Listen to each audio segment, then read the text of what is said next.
Hey guys, Joseph I'm here back for a video. Today we'll be talking about the history of Six Flags America. We're going to talk about its entire history from 1970,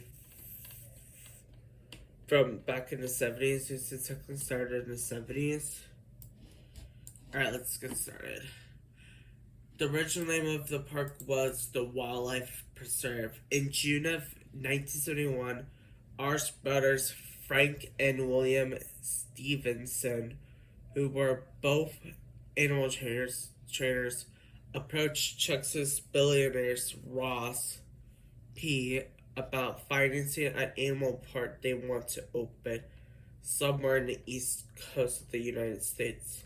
The Stevensons and Parrott formed the company CT Industries Inc. to build and run the park. Ultimately, they narrowed their decision down to the DC area and purchased 280 acres of land in Prince George County, Maryland on December 22nd, 1971.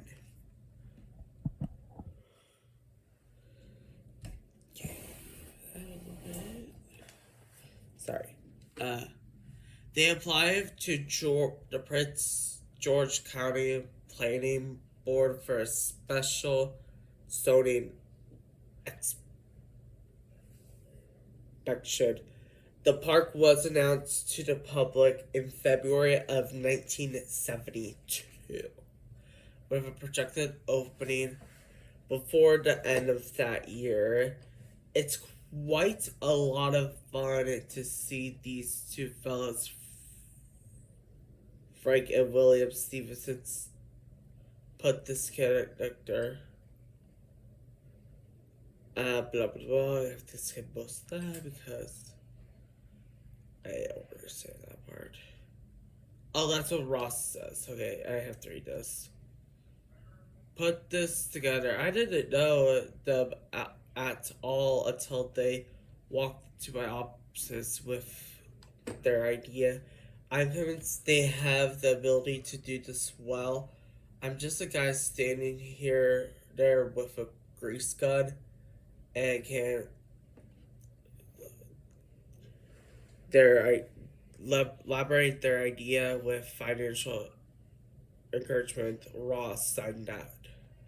In 1973, plans for the park were taken over by ABC's Scenic and Wildlife Attractions Division, or ABCSWA for short. On April 28, 1973, John E. Campbell confirmed they were negotiating the purchase of another 125 acres for the park. The Wildlife Preserve, a drive-through wildlife park, opened on Monday, July 15th, 1974. Intentionally estimating attendance was approximately 850,000 visitors a year. However, those reasonable amenities attendance numbers never materialized. In 1975, the park added narrative tours through 4-car, 150-person capacity shuttle trains. However, the park failed to promote itself effectively enough to generate public interest or profits. In an effort to save face, ABCSWA announced a $30 million amusement park expansion to the struggling drive-through safari. Now it would be around $171.6 million as of 2023. Well, probably a little bit more expensive now. Plans for the expansion were scrapped, and in February of 1976, it was announced that the park will close permanently. ABC SWA released a statement claiming that the park had experienced unacceptable attendance and revenues in 1974 and 1975. The wildlife preserve itself was said to be a $4 million liability for ABC. For the year, now it will be like about 22.8 million. The park stayed open with a decrease in staff in 1977, but it was closed altogether for the 1978 season. Before 1978 came to an end, however, the park was sold to Jim Fowler, the host of Wild Kingdom, for the 1979 season. The park reopened with a guided train tour through the safari exhibits and a smaller park with a children's playground, animal shows, and a petting zoo. Alice, the park continued to founder in terms of public interest, yet nevertheless remain operation for the summer. Through the 1979 season, Fowler's company ultimately bowed out as well. Uh, the park again was closed for the 1980 season. Wild World. In the summer of 1980, the safari was sold to a group of local businessmen who invest $11 million into expanding the park. The animal drive-through safari remain, and the park added 3 flat rides, 2 kids rides, and a carousel. The park was named Wild World and opened by June 26, 1982.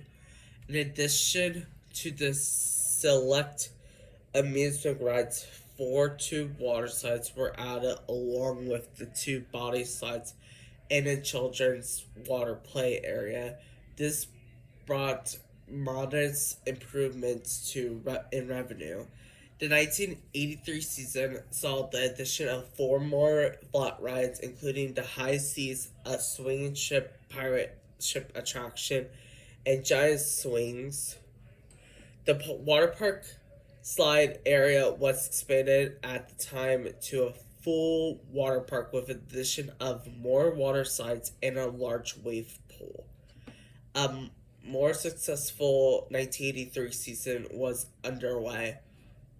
Dubbed the Wild Wave, $2 million was spent adding the wave pool and officially opened on May 30th for the 1983 season.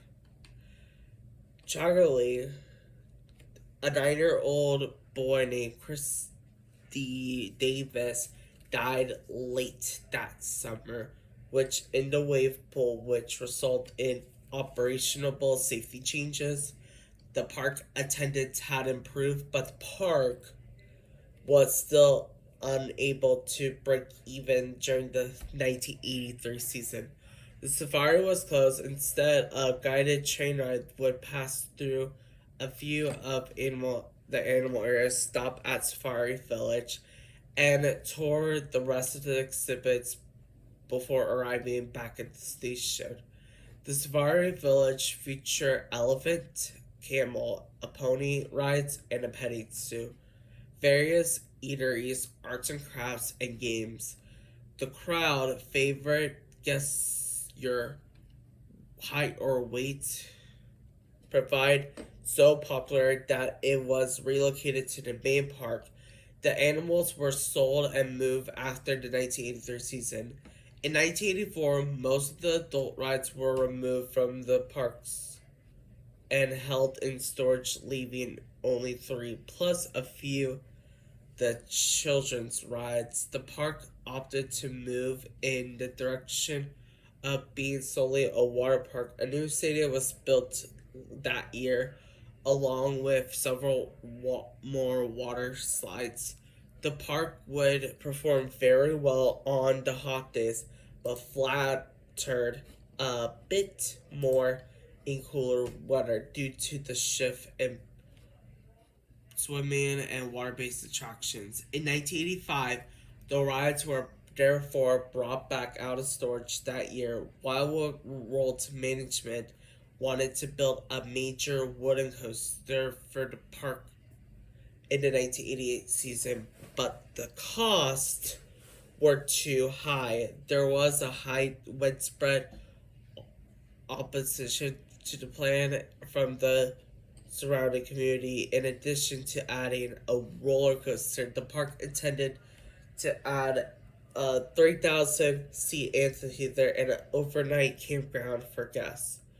At the time, Knoebels amusement park in Pennsylvania had acquired a used roller coaster Phoenix from a defunct park in Texas. Wildlife's management team was inspired and began looking for a used coaster for a Wild World, with Massachusetts Bargon Park closing at the end of 1984, which had their giant coaster, which had operated since 1917, was up for sale in the spring of 1985. Wild World acquired the old PTC coaster, rebranding it to the Wild One, and placing it in the area of the former animal park. The coaster opened in the spring of 1986 to very positive reviews, and it's still running to this day. A Katy coaster was added to the park at the same time. For the 1987 season, Wild World added another water play area and a laser river. In 1988, the park would see a renovation to its buildings and midways and add a few new flat rides. In 1989, a log flume was added along with a family raft water slide in the water park. In 1990, the park began to have maintenance issues with many of their carnival-style flat rides, with several unable to be repaired. In 1991, only 9 flat rides remain, and the park was ultimately put up for sale. Adventure World. In 1992, Wild World was purchased by Terrio Group Inc., later known as Premier Parks, which renamed the park. Adventure World that year, several flat rides and a new kiddie rides were added in 1993. Adventure World added its second adult coaster. Premier Parks had acquired Lightning Loops from Six Flags. This was a dual-track steel single looping shuttle coaster located at Six Flags Great Adventure. One of the tracks was sent to Premier's Park Spencer City, located in Oklahoma City, where it still operates today as the Diamondback, while the other track became known as the Python and would be located at Adventure World. Also, a water ride called Shipwreck Falls, in which a 50-person boat would run up a steel track and down a 45-foot drop into a splash water pool was added. More flat rides were added in 1994. By this time, the new attractions were well received, shown as Inside Tracks magazines. Name Adventure World amusement park in the country for the third consecutive year in 1994. On May 20th, 1995, Vekoma First Minor Racer, an inverted looping suspended coaster, opened. This was branded an SLC. In 1996, a free-fall drop tower ride called the Tower of Doom, now known as Voodoo Drop, made by Inspin, was added in 1997. The park added a second giant water ride called Typhoon Sea Coaster, which was a log flume / junior coaster hybrid. It was later renamed Skull Mountain and eventually closed in July of 2011 to make room for a new roller coaster. In 1997, the water park was renovated, eliminated some older water slides, and adding new slides, an extensive remodeling of the children's area, and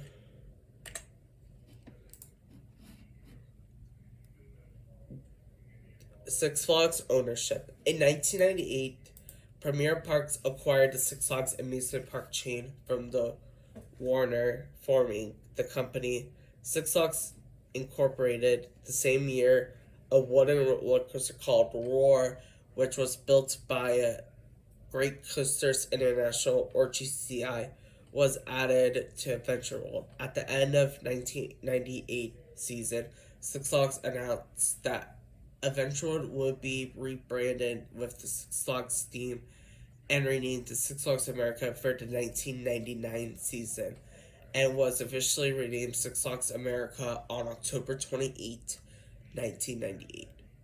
And a large glass was thrown at the park to accommodate the change. Carrot cake was served in honor of Bugs Bunny, the new mascot for the park. The name change allowed for the park to utilize the Looney Tunes and DC characters in its marketing. Other changes include this addition of Gotham City, a new section in the park, and 3 new roller coasters. Two-Face, the flip side, the Joker Strikes, the park's only launch coaster, and Great Chase replacing Cannonball in the kiddie area. Python was closed and moved into storage. For the 2000 season, a new hypercoaster called Superman Ride of Steel from Intamin opened. Its layout is a mirror image of Six Flags Darien Lake's Ride of Steel, which opened the previous years. The next year, on June 16th, the park opened Batwing, a Batman-themed Vekoma flying coaster located in the Gotham City area. A bungee ride called Sky Coaster also opened in the area in 2001. Several flat rides were added in 2002, and a river rapids ride called Blizzard River was added in 2003. In 2005, the Paradise Island water park was upgraded and retitled the Six Flags Hurricane Harbor, Maryland. The transition from Paradise Island to Hurricane Harbor saw the addition of a new tornado water slide as well as renovations to its existing attractions and buildings. Tony's Hawk's pipe water slide was added in 2008. In 2010, Six Flags America renovated the Hurricane Bay wave pool deck, adding a new stamped concrete deck and additional shading. Also, the same year, the Thomastown family area opened, featuring 8 rides and attractions, all themed to Thomas the Tank Engine. The 35-acre area was built as North America's largest Thomastown and marked Six Flags America's largest expansion in more than a decade. Several months later, Six Flags would announce the removal of several licensing agreements as a result of reconstruction following the company's emerging from bankruptcy. This includes Thomas the Tank Engine, Tony Hawk, The Wiggles, and Evil Kelly themes would be removed from all Six Flags parks beginning in 2011. At Six Flags America, Thomastown was named to Whistle Stop Park, and High Pipes slide was renamed Half Pipe. For 2012, the park added Apocalypse, a stand-up coaster from Bogler and Mabiar, for short B&M, which featured 2 inversions and a 10-story drop. The roller coaster had previously operated as Iron Wolf at Six Flags Great America. In 2013, the park added the Six Slide Complex to Basania pipelines to Hurricane Harbor. In 2004, Six Flags rethemed a section of the park to feature Mardi Gras. The area will feature a new roller coaster named Raging Cajun and a set of flying scooters named French Quarter Flyers.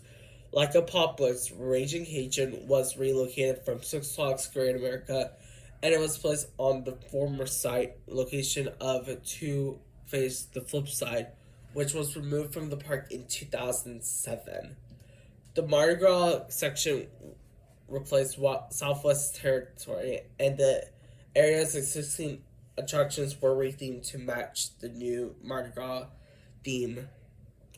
Tower of Doom, for example, was rethemed Voodoo Drop.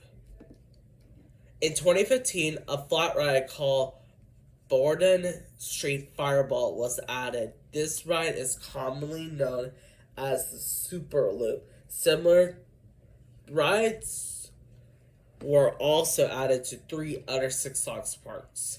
In 2016, Six Flags America added a family water play structure to Hurricane Harbor named Splash Waterfalls, which replaced the former Crocodile's Kyle's Beach House. Six Flags America announced on September 1st, 2016, that they will be adding a Funtime Starflyer model, similar to many Skyscraper rides at the other locations in the Six Flags chain.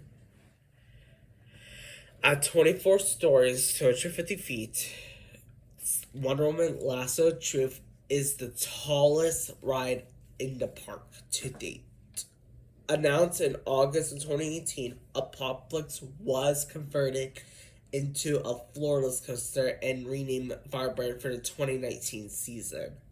In 2023, in 2021, they added a new ride called Harley Quinn's Pinsanity, which is a same Harley Discovery, which been at all the parks.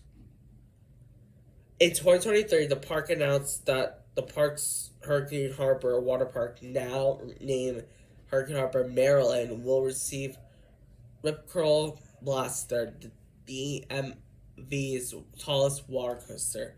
For 2024, they rethemed one of their sections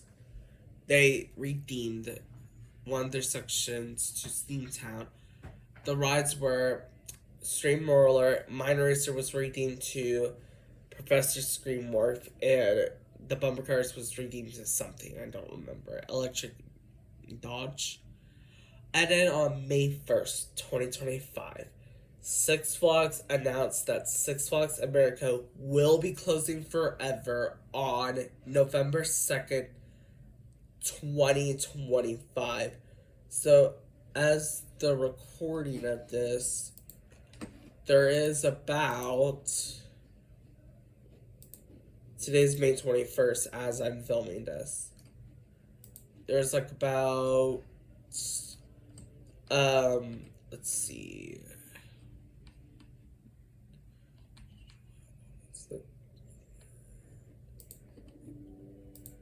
about 5 months and less than 2 weeks left. So about 5 months and less than 2 weeks left. So 5.5.